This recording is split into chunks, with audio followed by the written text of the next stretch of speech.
नमस्कार प्रणाम। हम गीतकार विमलेश उपाध्याय और आज बता दें कि बहुत बढ़िया बढ़िया प्रोजेक्ट रिकॉर्ड भइल बा। और कहवा तो आर्या शर्मा जी के स्टूडियो में पटना में।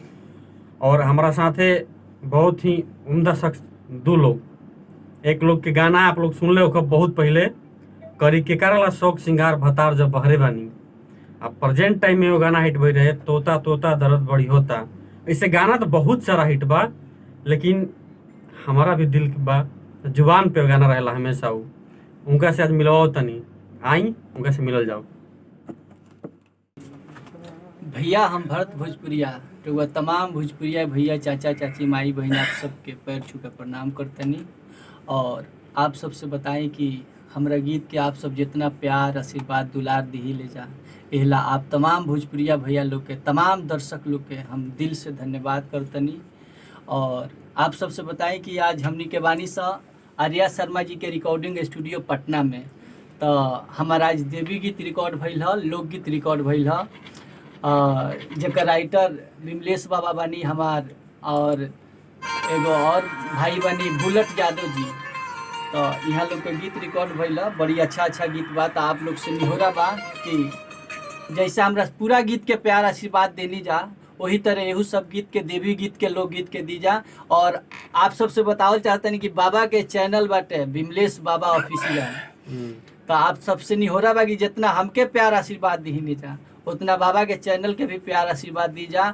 और बाबा के चैनल के सब्सक्राइब करी जा, लाइक करी जा, और यहाँ से जुड़ल हर अपडेट पावेला, जानेला जी, देखेला, घंटी के जरूर दबाई जा और वाह। खूब सारा प्यार आशीर्वाद दी जा। एक लोग से और मिलवाओ तनी, जेकरा जी में बहुत काम बा, अनेकों गुण बा उनका अंदर। आई मिलल जाओ।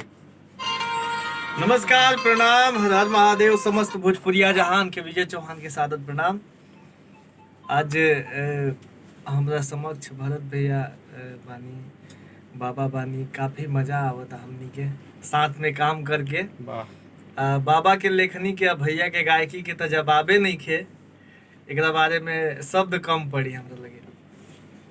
रुआ लोग से बार बार निहोरा बा कि जैसे प्यार दुलार अभी तक रुआ देता नहीं हमनी के, वैसा ही हमनी के पूरा टीम के रुआ लोग प्यार दुलार आशीर्वाद दी। और साथे साथे बाबा के चैनल पे जरूर ध्यान दी, आशीर्वाद अपन बरसाई, ताकि वो से अच्छा गाना गावे के कोशिश करी जा। हमनी के कुछ अच्छा चीज करी जा, काहे कि रुआ लोग के प्यार दुलार से ही हमनी के कुछ अच्छा करी ले जा, चाहे कोशिश करी ले जा।